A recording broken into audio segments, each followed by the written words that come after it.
After my baby arrived early, I messaged the family group chat, "We're in the NICU, please pray." My aunt responded with beach selfies from Hawaii. No one showed up. A month later, still in the hospital cafeteria, I saw 62 missed calls and a text from my brother, "Pick up, it's bad." I answered. And then, my baby was born fighting for his life, so I texted our family group chat, begging for prayers. What I got back wasn't comfort, it was beach photos from Hawaii. And then, a month later, still living in the hospital, my phone exploded with 62 missed calls, because something even worse had happened. And it all stemmed from the same gut-wrenching betrayal.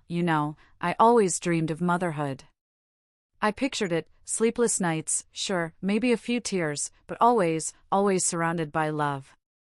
What I got instead was a fight for my son's life, and a shocking, heartbreaking betrayal from the very people I thought I could count on.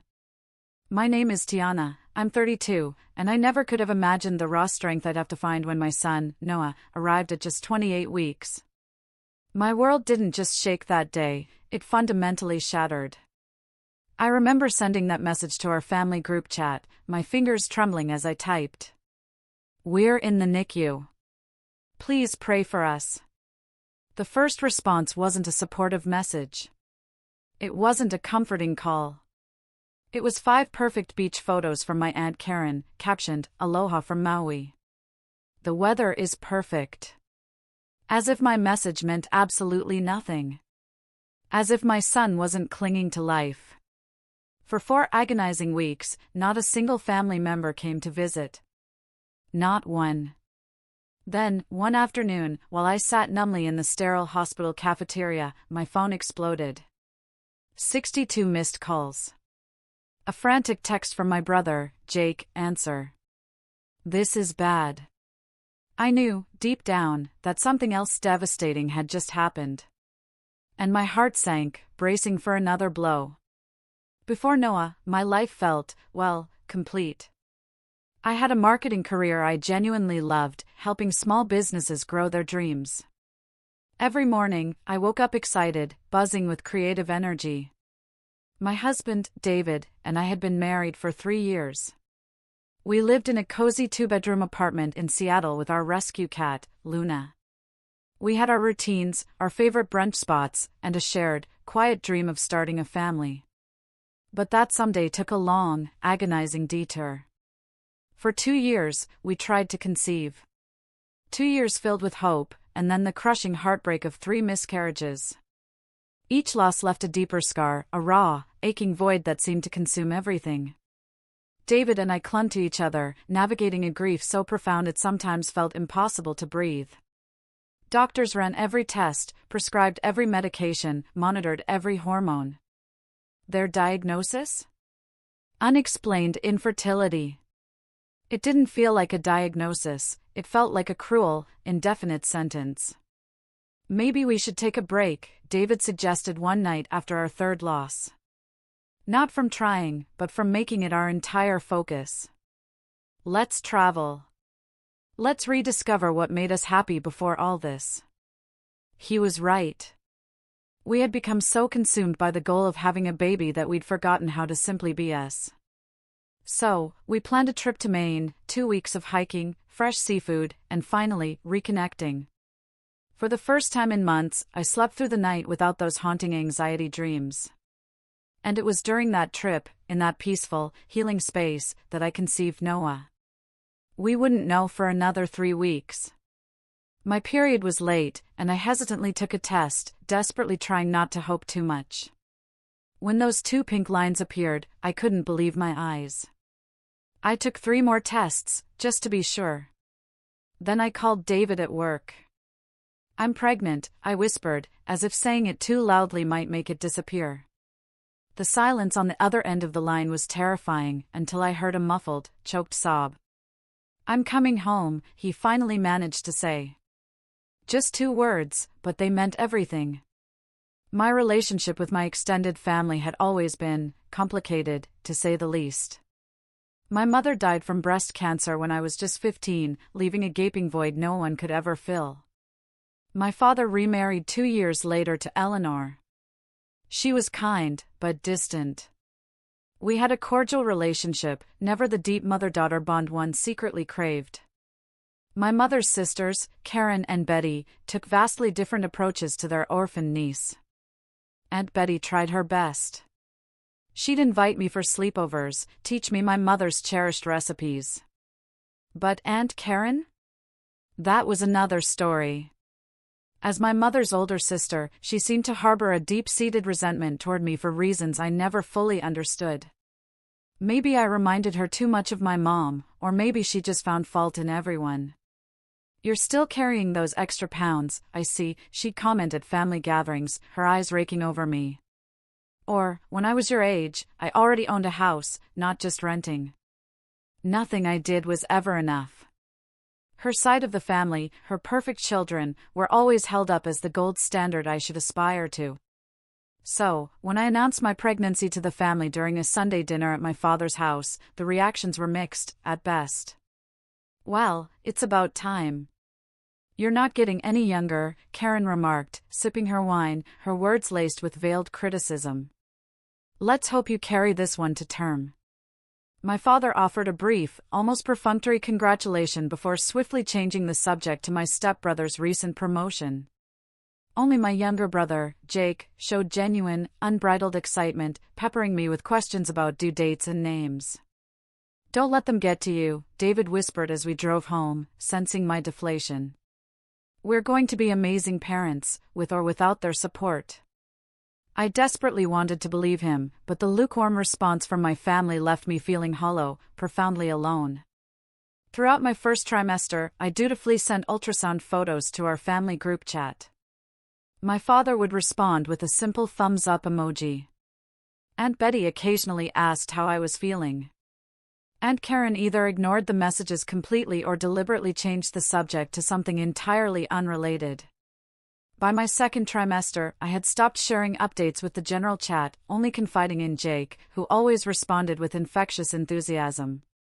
When we learned we were having a boy, Jake immediately sent a tiny baseball glove to our apartment, with a sweet note for his future MVP nephew. He was the one bright spot, the one glimmer of true familial joy. As my belly grew, so did my excitement, and my anxiety. David and I attended birthing classes, meticulously decorated the nursery, and planned for my maternity leave. Everything seemed to be progressing normally. At 20 weeks, our anatomy scan showed a healthy baby boy, 10 fingers, 10 toes, all organs developing perfectly. "This is the one," the obstetrician assured us with a beaming smile. "Everything looks perfect." I wanted to believe her more than anything. Each week that passed felt like a small victory, each prenatal appointment a hurdle cleared. I devoured every pregnancy book I could find, diligently followed all the advice about nutrition and exercise, and talked to my baby constantly. "You are so loved already," I'd whisper to him every night, my hands cradling my growing bump. "We can't wait to meet you, but please, take your time. Grow strong first." Little did I know, those very words would haunt me in the weeks to come. The first ominous sign came during week 27. I woke at 3 o'clock in the morning with a dull, persistent backache that wouldn't fade, no matter how I shifted. By breakfast, I noticed a pinkish discharge, instant, screaming alarm bells. "I think we should call the doctor," I told David, trying, desperately, to keep my voice steady. We were at the hospital within the hour. The nurse hooked me up to monitors, and the truth became starkly clear: I was having contractions. The doctor's face grew serious. "You're in preterm labor," she explained softly. "We need to try to stop it." What followed was a blur of medication, steroids to mature the baby's lungs, and constant, terrifying monitoring. For 3 days, I lay in that hospital bed, praying, pleading for the contractions to stop. David never left my side, sleeping in that excruciatingly uncomfortable hospital chair, holding my hand through every wave of fear. On the 4th day, despite all medical interventions, my water broke. "We can't delay any longer," the doctor informed us, her voice grave. "We need to deliver the baby now." I was rushed to the operating room for an emergency C-section. The fear was utterly overwhelming. At 28 weeks, I knew our baby's chances were better than even a decade ago, but still, he was coming into the world dangerously, terrifyingly early. Under the harsh operating room lights, I felt the strange, surgical tugging sensation as they worked to deliver my son. Then, the silence. The absence of a cry when they pulled him out sent ice through my veins. "Is he okay?" I choked out, desperately, unable to see beyond the surgical drape. "He's breathing," the doctor answered, but her tone lacked the reassurance I desperately needed. "The NICU team is with him now." David kissed my forehead, his face torn. "Go with him," I urged, pushing past my own pain. "Please. Don't let him be alone." It was hours before I could finally see Noah. Still groggy from the anesthesia, my body aching from surgery, I was wheeled into the neonatal intensive care unit. Nothing, absolutely nothing, could have prepared me for the sight of my tiny son. He was just 2 pounds, 3 ounces, lying in an incubator, tangled in more tubes and wires than I could count. His skin was nearly translucent, his eyes fused shut, his tiny chest rising and falling with the relentless rhythm of a ventilator. "He's so small," I whispered, my voice breaking, my hand pressed against the plastic barrier separating us. "But he's a fighter," the nurse assured me gently. "His vitals are stable for now." The neonatologist was kind but brutally honest about the daunting road ahead. "The next 72 hours are critical," he explained. "Then we take it day by day." He told us Noah would likely be there until close to his original due date, if all went well. That meant 12 weeks. 12 weeks of uncertainty. 12 weeks before we could even dream of taking our son home. I tried to absorb this information through a haze of physical pain and emotional shock. That night, alone in my recovery room while David went home to grab some essentials, I pulled out my phone. My heart pounding, I typed out the message to our family group chat: "Noah David was born today at 28 weeks.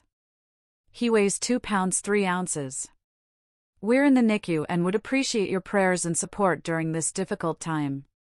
I attached a photo, the only one I'd managed to take, of his tiny hand wrapped around my finger. Then I waited, my breath held tight, desperate for messages of support, offers of help, anything to make me feel less terrifyingly alone in this new reality. The first response arrived. And it wasn't a word of concern for her great-nephew fighting for his life. No offer of help for her niece recovering from major surgery.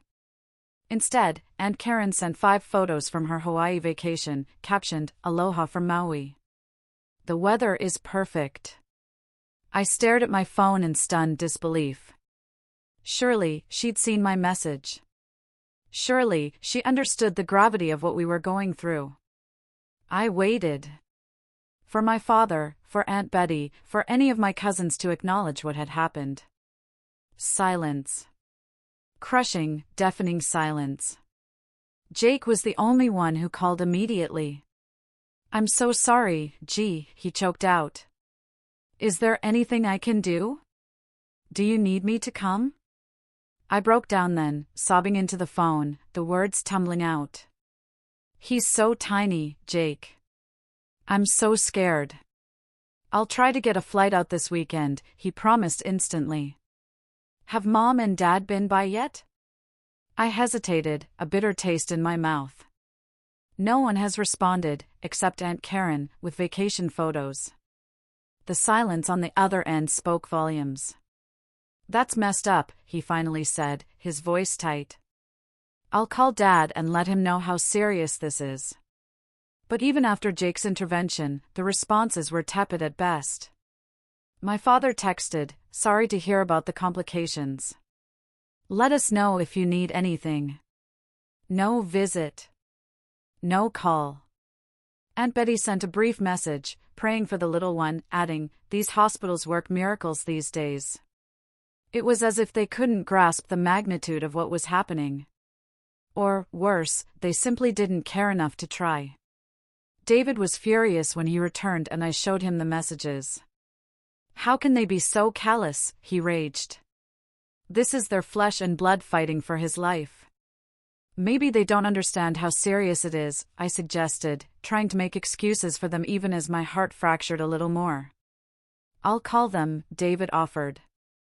But I shook my head, a cold, hard realization settling like a stone in my chest. If they wanted to be here, they would be, I said. We need to focus on Noah now. He's all that matters. As the days blurred into weeks, no one from my family came to visit. No flowers. No care packages. Not even a proper phone call. Just occasional, impersonal text messages asking for updates, to which I'd respond with Noah's latest weight or a small milestone, like opening his eyes or coming off the ventilator onto CPAP. My sister's neighbor's grandson was a preemie and now he plays football, Karen wrote in response to one of my updates, as if that generic reassurance was all I needed. I stopped expecting anything from them. Instead, I poured every ounce of my depleted energy into being there for Noah, learning to care for him within the strict confines of NICU rules, pumping breast milk every 3 hours around the clock, and trying to heal from my own surgery. Life in the NICU quickly developed its own strange, relentless rhythm. I'd arrive at 8 a.m., just in time for Noah's care time, when the nurses would check his vitals, change his tiny diaper, and help me with kangaroo care, that precious skin-to-skin contact, one of the few ways I could truly mother my son. The NICU was a foreign world, with its own language and rules, the constant beeping of monitors, the whoosh of ventilators, the hushed, urgent conversations between medical staff. I learned to interpret the numbers on Noah's monitors, to know which alarms were routine and which screamed trouble. I could recite his daily stats like a sports announcer: weight, oxygen saturation, heart rate, feeding volume. The nurses became my guides in this new, terrifying terrain.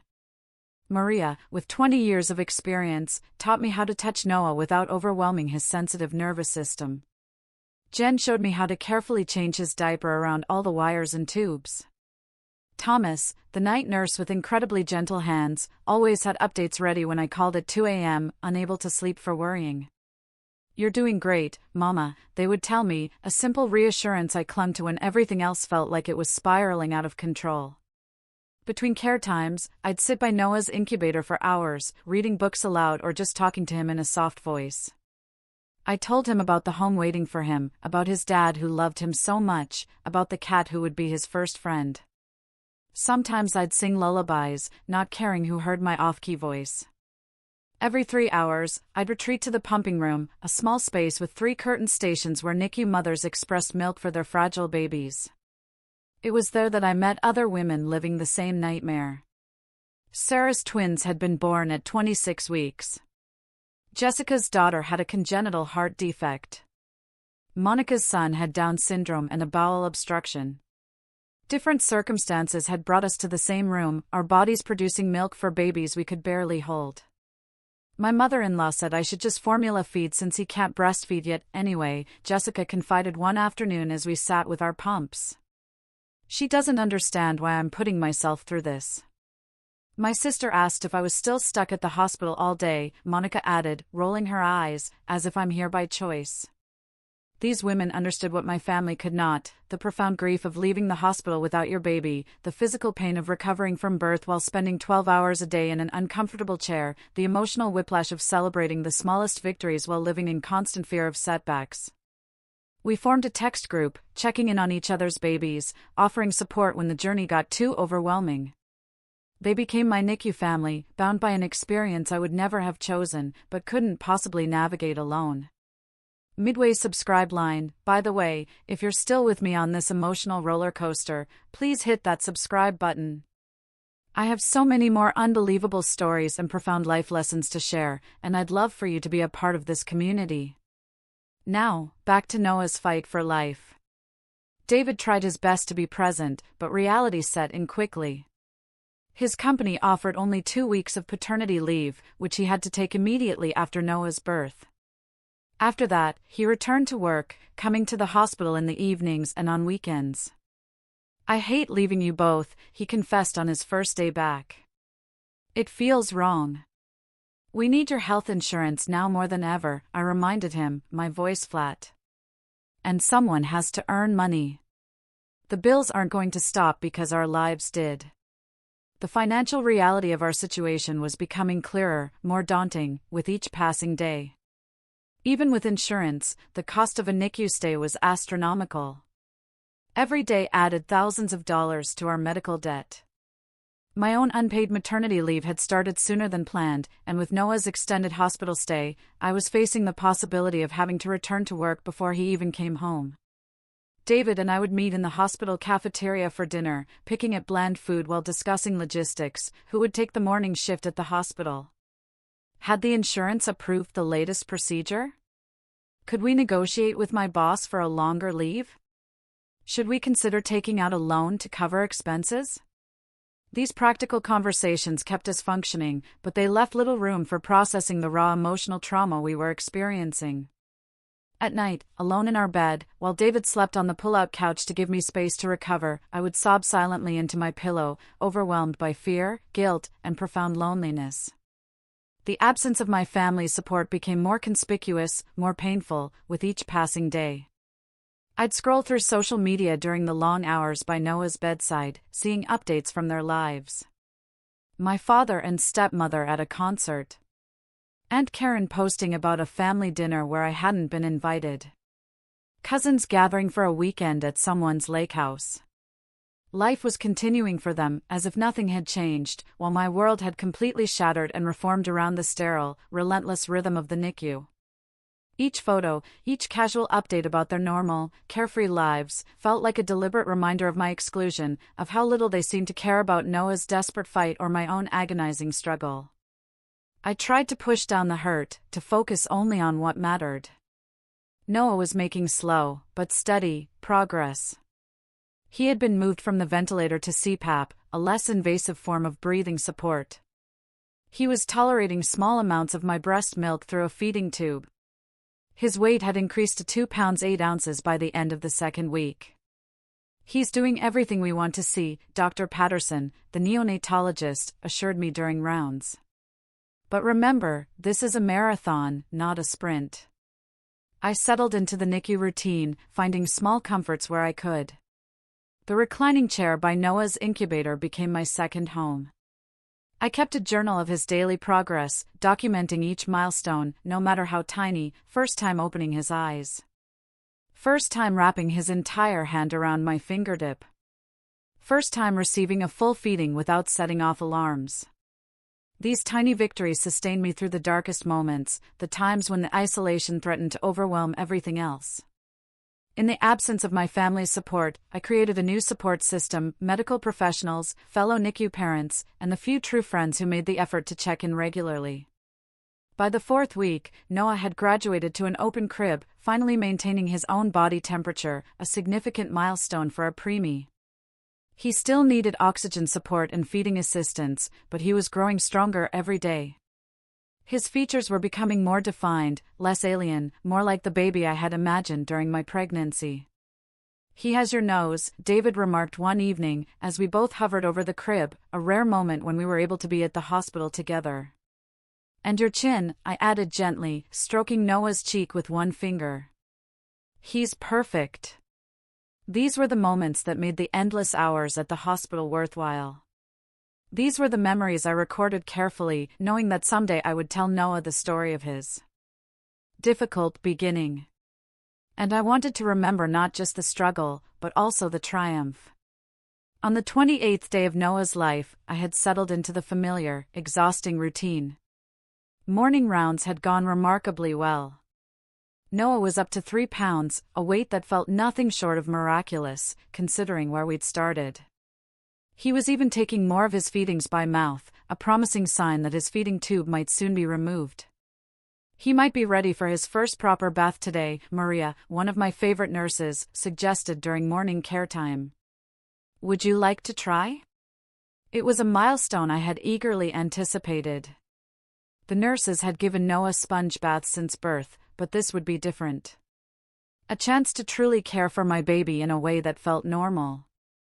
"Definitely," I agreed, a genuine smile touching my lips for the first time in weeks. After afternoon care time, with a few precious hours to spare, I decided to take a proper lunch break. The hospital cafeteria wasn't exactly known for its culinary excellence, but it offered a change of scenery from the sterile NICU and a chance to call David with the good news about Noah's bath.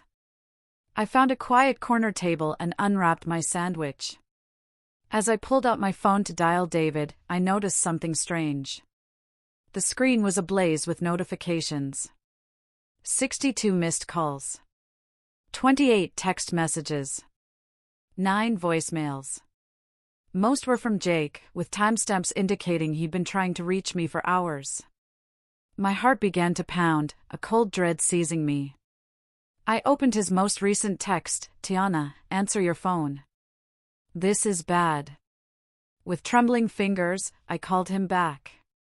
He answered on the first ring, his voice tight with a tension that twisted my stomach into knots. "Where have you been?" he demanded. "I've been trying to reach you all morning."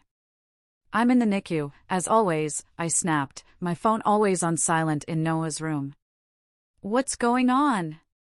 There was a heavy pause before Jake spoke again, his voice raw. "It's Aunt Betty. She was in a car accident early this morning. It's pretty serious, gee. They don't know if she's going to make it." The world seemed to tilt sideways. Aunt Betty. The one relative, besides Jake, who had shown me any kindness over the years. Aunt Betty, who at least had sent messages acknowledging Noah's birth, even if she hadn't visited. "What happened?" I managed to ask, my voice barely a whisper.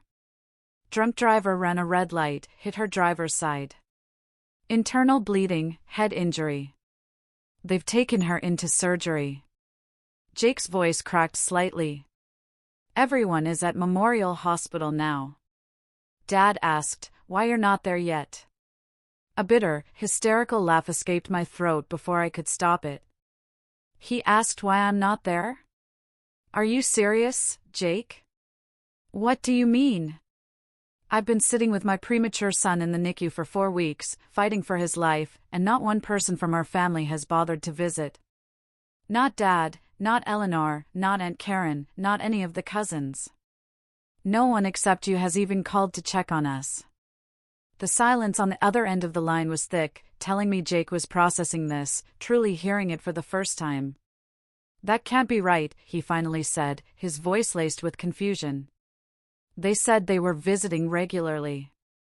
Aunt Karen told everyone at Sunday dinner last week that she'd been bringing you meals and sitting with Noah so you could rest." It felt like a physical punch to the gut. "What?" She said what? My mind reeled. "She's been telling everyone that she visits you 3 times a week, that she brings home-cooked meals to the hospital, that she sits with Noah while you nap or shower." Jake's voice had shifted from confused to outright furious. "She even showed Dad pictures of Noah that she claimed to have taken herself." My mind raced, connecting the dots.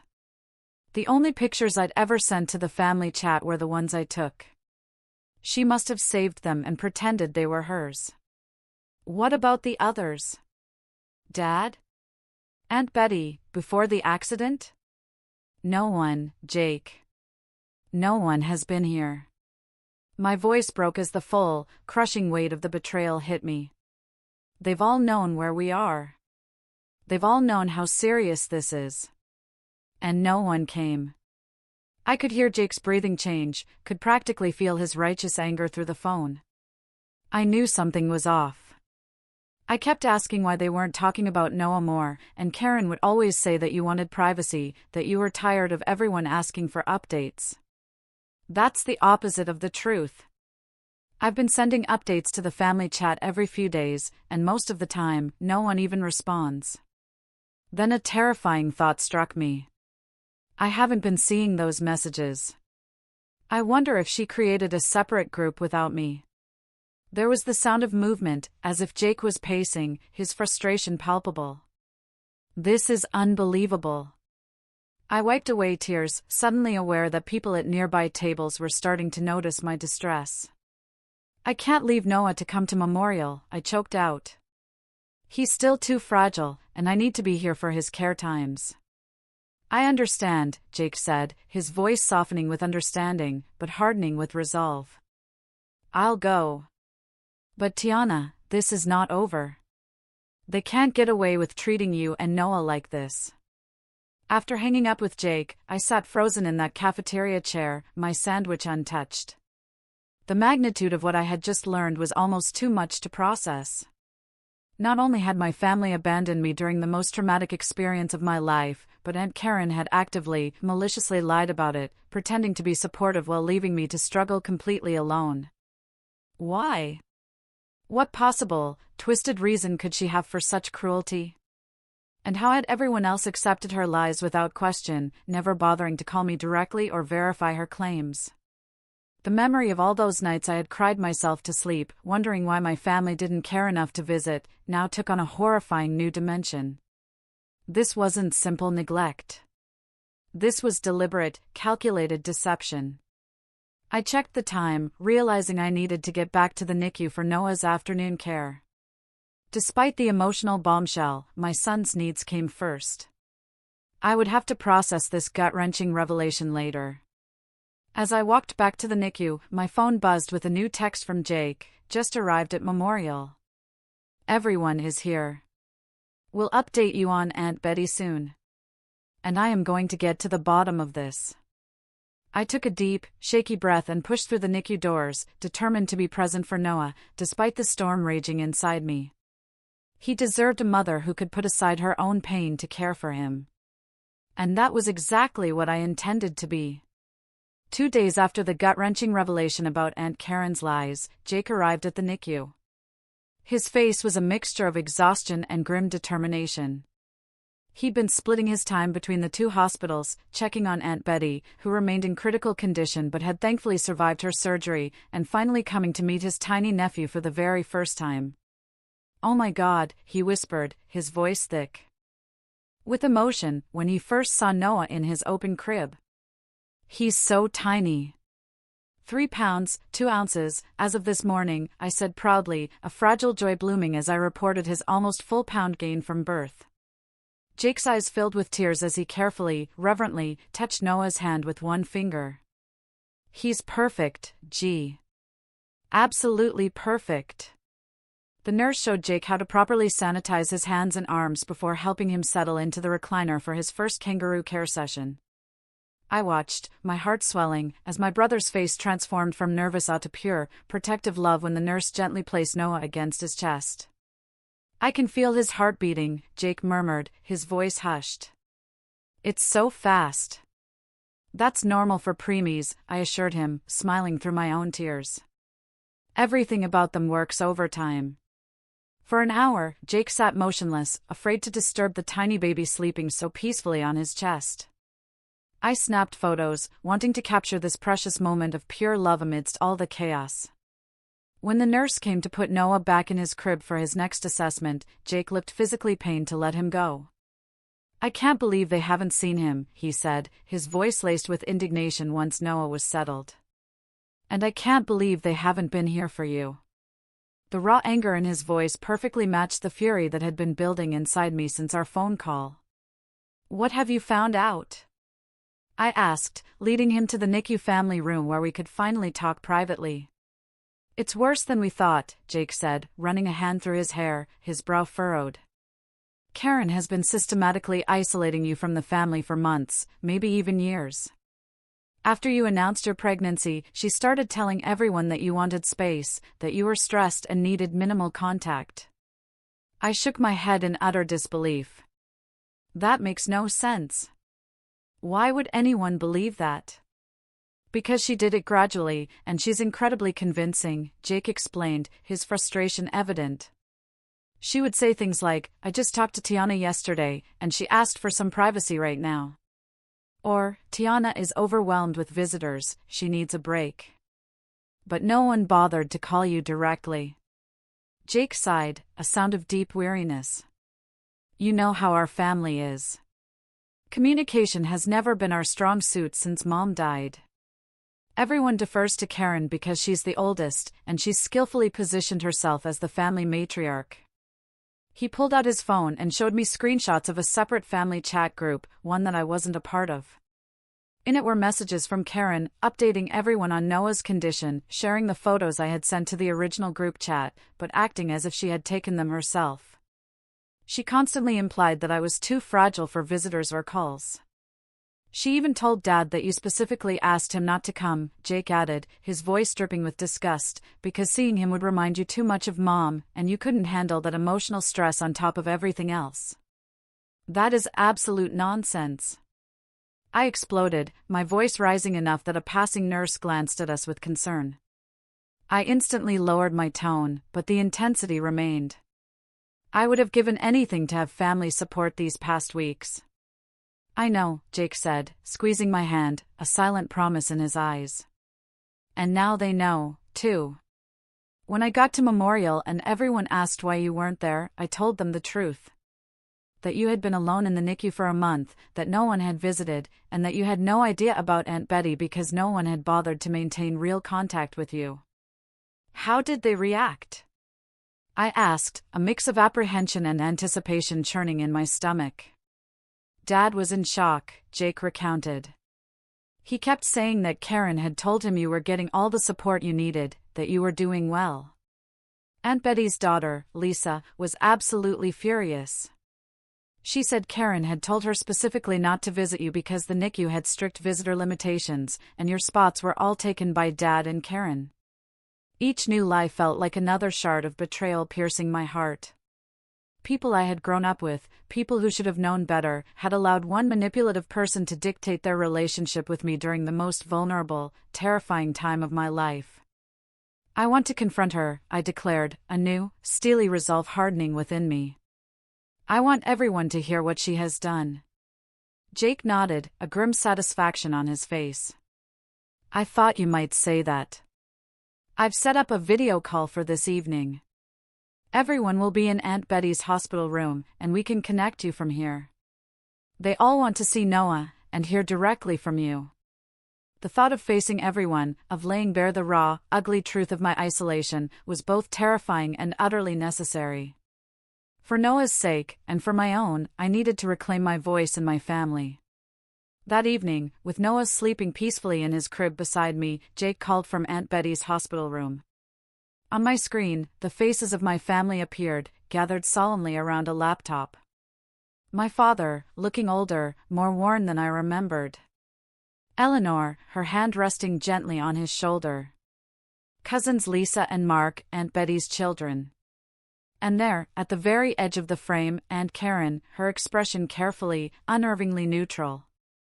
Tiana, my father began, his voice thick with uncharacteristic emotion. Jake tells us we have been misled about your situation. Before I could respond, I angled my phone to show them Noah. This, I said, my voice clear and steady, is your grandson, Dad. Your nephew, Lisa and Mark. Your great-nephew, Aunt Karen. He is 4 weeks old today. And none of you have met him. There was a collective gasp, a sharp intake of breath, as they saw Noah for the first time, so impossibly small in his crib, monitors attached to his tiny body. Oh, Tiana, Lisa whispered, tears in her eyes. He's beautiful. Karen told us the NICU was restricting visitors due to infection risks. My father, his eyes never leaving Noah's image on the screen, added, she said only parents and grandparents were allowed, and that you had asked her to go in my place because I reminded you too much of your mother. I switched the camera back to my face, my gaze piercing. That is a lie. The NICU allows 4 designated visitors per baby. David and I are 2. Jake is now the 3rd. We have been saving the 4th spot, hoping someone from our family would want it. Karen said you were doing well, that you had plenty of support, Mark added, his expression deeply troubled. I have been alone, I stated, no longer able to keep the raw hurt from my voice. David has to work to keep our insurance. I have been sitting in this hospital for 12 hours a day, watching my son fight for his life, with no family support except for Jake's phone calls. I have been pumping breast milk every 3 hours around the clock, recovering from a C-section, dealing with medical decisions and insurance paperwork, all while terrified that my baby might not survive. And not one of you called me directly to check in. The silence that followed was heavy, suffocating, thick with shame. Every face on the screen, except for Karen's, showed shock and profound remorse. Why? I finally asked, looking directly into Karen's eyes, demanding an answer she could not evade. Why would you lie to everyone? Why would you isolate me when I needed family the most? Karen's face remained infuriatingly impassive. I was protecting the family from your drama. You have always been attention-seeking, just like your mother. Always the victim, always needing everyone to drop everything for your crisis. The sheer cruelty of her words left me momentarily speechless, a cold rage washing over me. How dare you?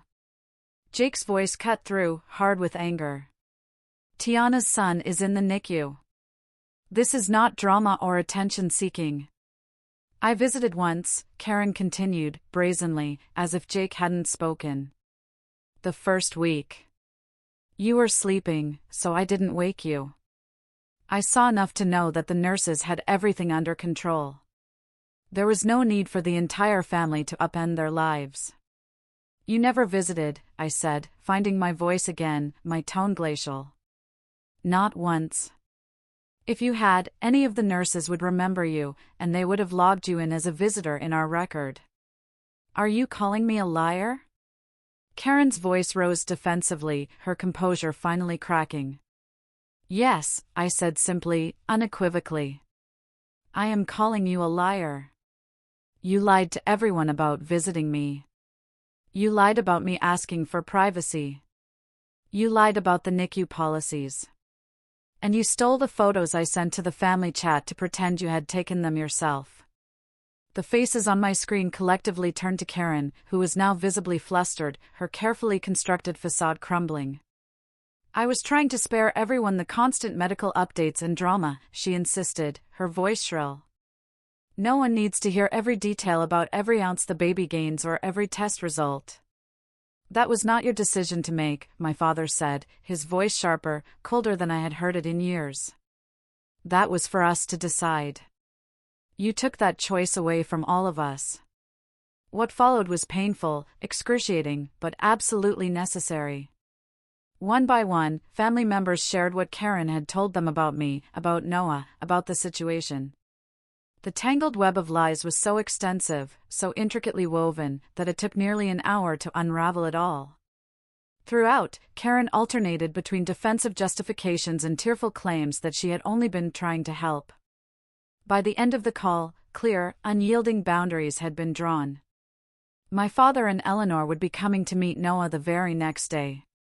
Lisa and Mark would visit when they could leave Aunt Betty's side.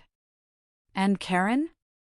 She had been told, in no uncertain terms, that her manipulation would no longer be tolerated. I want to be very clear, I said, my voice resonating with a newfound strength before ending the call. I am focused on Noah right now.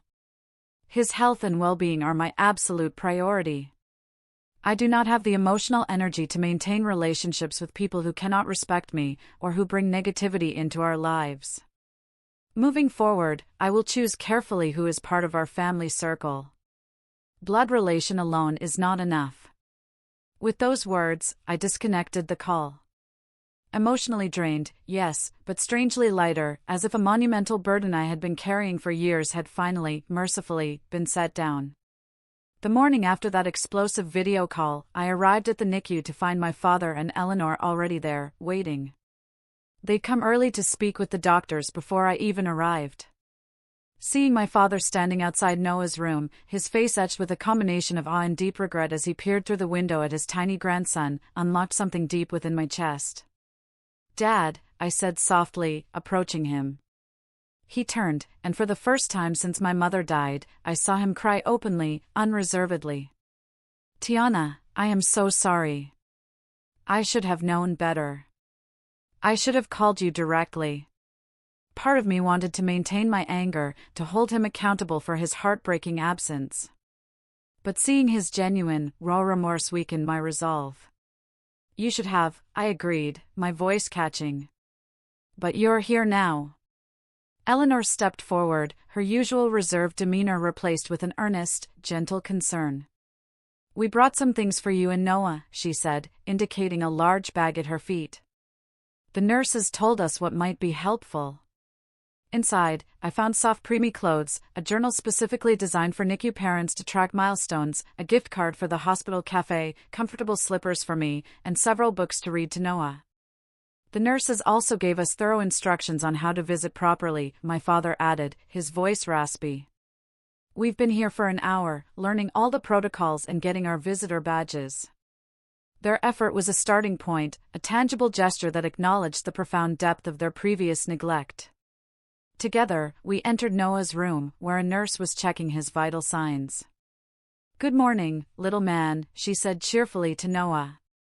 "You have visitors today." After meticulously washing their hands and arms according to strict NICU protocol, my father and Eleanor were properly introduced to their grandson. I watched, captivated, as my stoic father transformed before my eyes, his expression softening with every word the nurse spoke, explaining how to touch Noah gently, how to interact with him. "He knows his mother's voice already," the nurse told them, a warm smile on her face. "Talk to him. Let him learn your voices, too." My father leaned close to the crib. "Hello, Noah," he said, his voice uncharacteristically gentle, almost a whisper. "I'm your grandpa. I'm sorry I'm late to the party, but I promise I'll be here from now on." That promise marked the beginning of a truly new chapter in our family story. Over the next few weeks, as Noah continued to grow stronger, my support system expanded beautifully. My father visited every other day, often bringing food for David and me, or offering to sit with Noah so I could take a proper shower or even a short nap in the family room. Lisa and Mark, once Aunt Betty stabilized, became regular visitors as well, marveling at Noah's progress and bringing thoughtful little gifts each time they came. Even some of my cousins, once they fully understood how they had been manipulated by Karen, reached out with heartfelt messages of support and offers to help. But the most surprising, and perhaps most healing, development came when Aunt Betty finally awakened, recovering from her horrific accident, and asked to video call with me from her hospital room. "I should have known something was wrong," she said, her face still bruised and swollen, a testament to her ordeal. "Karen has always been jealous of your mother, and by extension, you. I let her take control of family communications because it seemed easier, but I never imagined she would go this far." "Why was she jealous of my mother?" I asked, a question that had lingered, unspoken, for years. Aunt Betty sighed, a deep, weary sound. "Your mother was always the favorite. The one who got all the opportunities and all the praise. Karen was the responsible one, the one who stayed close to home and took care of our parents. But your mother was the one everyone adored. When she died so young, leaving behind a daughter who looks just like her. I think it was simply too much for Karen to bear." This explanation didn't excuse Karen's abhorrent behavior, but it offered a painful context for a lifetime of subtle cruelty that had culminated in this ultimate betrayal. Understanding the root of her actions didn't magically heal the wound, but it helped me recognize that her behavior had never truly been about me at all. As for Karen herself, she had been effectively ostracized from the family's inner circle. After the truth came to light, no one was willing to trust her as they once had. She made one attempt to visit the NICU, showing up unannounced with a teddy bear for Noah. But I had already instructed the nurses not to add her to our approved visitor list. "I'm his great-aunt," she protested, her voice shrill, when stopped at the NICU entrance. "I have every right to see him." "No, you do not," I told her firmly, my voice unwavering when the nurse called me to the front desk. "You forfeited that right when you lied to our entire family and left me to face this alone. The only people who have a right to see Noah are those who have proven they can be trusted to support us." She left in tears, later sending a lengthy email justifying her actions and shamelessly positioning herself as the victim of a family conspiracy. I deleted it without responding. Some relationships, I realized, were simply not worth salvaging. Not when they consistently brought pain rather than comfort. With the family drama finally, somewhat, settled, I could focus more fully on Noah and his miraculous development. By his 6th week, he had reached 4 pounds and was taking most of his feedings by mouth, major milestones that brought us tantalizingly closer to the possibility of going home. The NICU nurses, who had truly become like family, celebrated each of his accomplishments with us. Sophia, in particular, took a special interest in our case. "I had a preemie, too, 20 years ago," she confided one night during a quiet shift. 26 weeks, 1 pound 10 ounces. "He's in college now, studying engineering. These little fighters grow up to do amazing things." Her words were the exact encouragement I desperately needed during the lowest moments, when progress seemed agonizingly slow, or when Noah had a setback, as all NICU babies inevitably do. There was the week when he struggled with bradycardia episodes, his heart rate dropping unexpectedly. The terrifying day when he needed to be put back on oxygen after catching a mild cold from a staff member. The frustrating period when he seemed to have forgotten how to coordinate sucking and swallowing, requiring the feeding tube to be reinserted. Through each challenge, my new support system rallied around us. David's parents, who lived across the country and had been unable to travel immediately after Noah's birth, finally arrived for a 2-week visit, providing additional help and giving David and me a chance to have dinner outside the hospital for the first time since Noah's birth. My NICU mom friends remained a constant source of comfort, especially as some of their babies began to be discharged. Jessica's daughter went home after 8 weeks with a monitoring plan for her heart condition. Monica's son was transferred to a specialty hospital for his surgery, but was expected to go home afterward. Each success story gave me renewed hope that Noah's turn would come, too. And then there was Jake, who had proven himself to be the best uncle and brother I could have ever asked for. He had temporarily relocated to Seattle, taking a leave of absence from his job in Chicago, just to help us navigate this impossibly difficult time. He would bring fresh clothes to the hospital for me, handle grocery shopping and meal prep for David, and spend hours at Noah's bedside so David and I could occasionally rest at the same time. "This is what family does," he said simply when I tried to thank him. "We show up for each other no matter what." It was a profound, deeply moving reminder of what family should be, in stark contrast to what I had experienced from much of my extended family for most of my life. In the crucible of this NICU journey, the true meaning of family was being redefined before my very eyes. It had less to do with blood relation and everything to do with who chose to stand beside you when life was at its hardest. As Noah's discharge date began to seem like a real possibility rather than a distant, impossible dream, I found myself reflecting on how this entire experience had transformed me. The woman who had entered the NICU 7 weeks earlier, terrified and utterly overwhelmed, had been replaced by someone stronger, more assertive, and clearer about her priorities. I had learned to advocate fiercely for my child, questioning medical decisions when necessary and insisting on explanations I could truly understand. I had found the courage to set firm boundaries with toxic family members, prioritizing Noah's well-being and my own mental health over obligation or empty tradition. I had discovered reserves of strength I never knew I possessed, enduring weeks of uncertainty and fear without breaking. Most importantly, I had learned that family was something you could choose and create, not merely inherit. The bonds forged in the NICU with other parents, with compassionate nurses, with my steadfast brother and newly present father, were every bit as real and valuable as any defined by genetics. After 8 weeks and 3 days in the NICU, Noah was finally cleared to come home. At 5 pounds, 2 ounces, he was still tiny compared to full-term babies. But he had met all the stringent criteria for discharge, maintaining his body temperature, feeding consistently by mouth, gaining weight steadily, and breathing without assistance.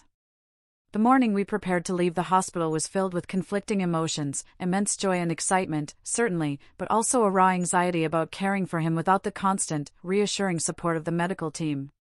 The monitors that had tracked his every heartbeat and breath would not be coming home with us, a prospect that was both liberating and terrifying. "You are ready for this," Maria assured me, her eyes kind, as she helped us gather Noah's tiny belongings. "You have been training for 8 weeks. You know this baby better than anyone." The NICU staff had prepared us thoroughly, insisting that both David and I demonstrate proficiency in all aspects of Noah's care before discharge would even be considered. We had learned infant CPR, how to recognize signs of distress, how to administer the vitamins and iron supplements he would need, and the precise feeding techniques that worked best for him. Still, leaving the safety net of the NICU was daunting. What if something happens? I asked David the night before discharge, my voice trembling as we prepared the nursery at home. What if we miss something the monitors would have caught? Then we'll handle it, he said firmly, assembling the special angled bassinet recommended for Noah's lingering reflux issues. We have the pediatrician on speed dial. We have our NICU follow-up appointment next week. And we have each other. We can do this, Tiana. His quiet confidence bolstered mine, and by morning, I felt ready to take this next monumental step in our journey. Jake had stayed at our apartment overnight, cleaning and preparing a special welcome-home dinner. My father and Eleanor had stocked our refrigerator and pantry with meals for the coming weeks, a gesture that brought tears to my eyes. David had transformed the nursery, adapting it for a preemie's needs rather than the full-term baby we had expected. The bright overhead lights had been replaced with softer lamps to protect Noah's sensitive eyes. A humidifier maintained the optimal moisture level for his still-developing lungs. The baby monitor was the highest-rated model, designed to detect even the slightest changes in breathing patterns. When we finally walked out of the hospital doors, Noah secured in his car seat with special preemie inserts, it felt surreal. The outside world seemed too loud, too bright, too full of potential germs for our fragile baby. David drove home at exactly 5 miles below the speed limit, taking turns with exaggerated slowness, while I sat in the back next to Noah, watching his every precious breath. Arriving home, we were greeted by a small, loving welcome committee. Jake, my father, Eleanor, and Lisa had gathered with balloons and a banner reading, "Welcome home, Noah." Their excitement was tempered with understanding, keeping their voices low and making sure everyone had used hand sanitizer before we even entered the apartment. "We won't stay long," my father promised, his voice gentle. "We just wanted to see you get settled in." True to his word, after a brief, quiet celebration and a few photos, they left us to adjust to our new reality as a family of 3, finally, at home for the very first time. The quiet that descended after their departure was both peaceful and intimidating. For 8 weeks, Noah had been surrounded by the ambient sounds of the NICU, the constant hum of machines, the gentle conversations of nurses. Now it was just the 3 of us in our apartment, the ticking of the clock suddenly loud in the silence. "What do we do now?" I asked David, a nervous, half-joking whisper as we stood looking down at Noah, sleeping soundly in his bassinet. "Now we live," he said simply, putting his arm around me, pulling me close. One day at a time. Those first few weeks at home established a new rhythm for our family. Noah needed to eat every 3 hours, day and night, a schedule that left us utterly exhausted but profoundly grateful. Each ounce he gained felt like a monumental victory. Each peaceful sleep cycle was a precious gift. Each tiny smile, though the doctors insisted they were just reflexes at that age, felt like a personal message of resilience. At 2 months old, despite being only the equivalent of a 2-week-old in adjusted age, Noah was thriving in ways that amazed even his doctors. His development was closely monitored through weekly checkups and the specialized preemie follow-up clinic. But so far, he showed no signs of the long-term complications that often affect babies born so early. It was during this period of cautious optimism and intense adjustment that we received the invitation to Aunt Betty's welcome home party. She had spent 6 weeks in the hospital and rehabilitation facility after her accident, and the family was gathering to celebrate her return home. "We don't have to go," David said when I showed him the invitation, sensing my hesitation. No one would blame us for staying home with Noah. But I felt it was important to attend. Not just to support Aunt Betty, who had become an unexpected, steadfast ally, but also to redefine my place within the family on my own terms. Plus, Jake had confirmed that Aunt Karen would be there. And while confrontation wasn't my primary goal, I knew I needed to establish clear boundaries, face to face. After consulting with Noah's pediatrician, we made arrangements to attend for a brief period, with strict precautions to protect Noah's still vulnerable immune system. He would stay home with a trusted nurse from the NICU who occasionally did private care, allowing David and me to attend together. The gathering at Aunt Betty's house was smaller than the typical boisterous family events of the past, perhaps because of her still fragile condition. When David and I arrived, we were greeted warmly by most, though I could feel Karen's eyes on me from across the room, her expression unreadable. Aunt Betty, seated in a recliner with her legs still in a cast, reached for my hands as soon as I approached. "How is our little warrior?" she asked, her voice weak but full of genuine affection. I showed her recent photos of Noah, now filling out, looking more like a typical newborn, though still small for his age. "He's amazing," I said proudly. "The doctors are very pleased with his progress." "I can't wait to meet him when he's ready for more visitors," she said, a pointed glance towards Karen, "but only when you say it's time. I have learned my lesson about letting others dictate family relationships." Her subtle jab did not go unnoticed by those nearby. The atmosphere in the room shifted slightly, conversations quieting, as if in anticipation of a confrontation. I had no desire to create drama at an event meant to celebrate Aunt Betty's recovery. But when Karen approached me later, as I was getting a drink in the kitchen, I knew the conversation could not be avoided. "Your baby looks well," she said stiffly, her tone cold. "I'm glad things worked out."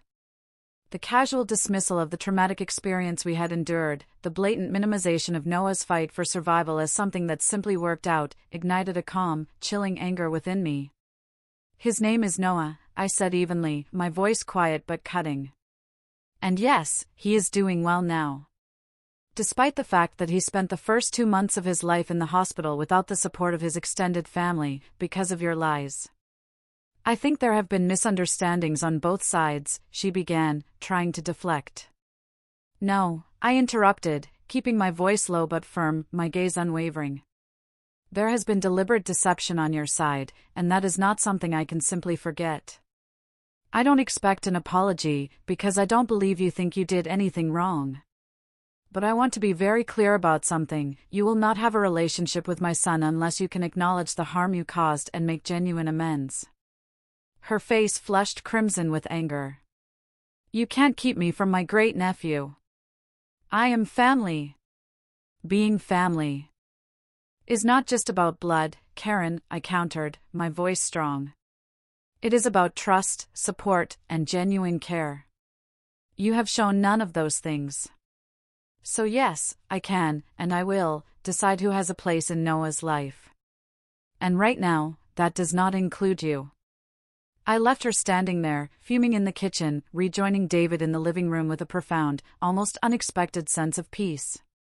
Setting that boundary had been absolutely necessary, not just for Noah's sake, but for my own deep healing. As we prepared to leave the gathering early to return to Noah, several family members approached to ask when they might be able to meet him. Instead of making empty promises or awkwardly avoiding the question, as I might have done in the past, I was straightforward. "We are limiting visitors while his immune system strengthens," I explained calmly, "but we will be having a small welcome celebration in a few weeks. Those who have supported us during this journey will be invited." The message was clear. Relationships with my family moving forward would be based on actions, not merely titles. Some understood immediately, nodding in acknowledgement of what had been lost and what needed to be rebuilt. Others seemed confused or hurt, still not fully grasping how their absence during our crisis had profoundly affected me. In the months that followed, our family circles slowly but surely expanded to include those who demonstrated genuine interest in Noah's well-being and, crucially, respected our boundaries as parents. My father and Eleanor became regular visitors, gradually earning back my trust through consistent presence and unwavering support.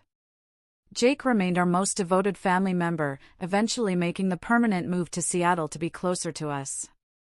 Aunt Betty, once recovered enough to travel, came to meet Noah in person, bringing with her old photos of my mother that she thought I might want Noah to have someday.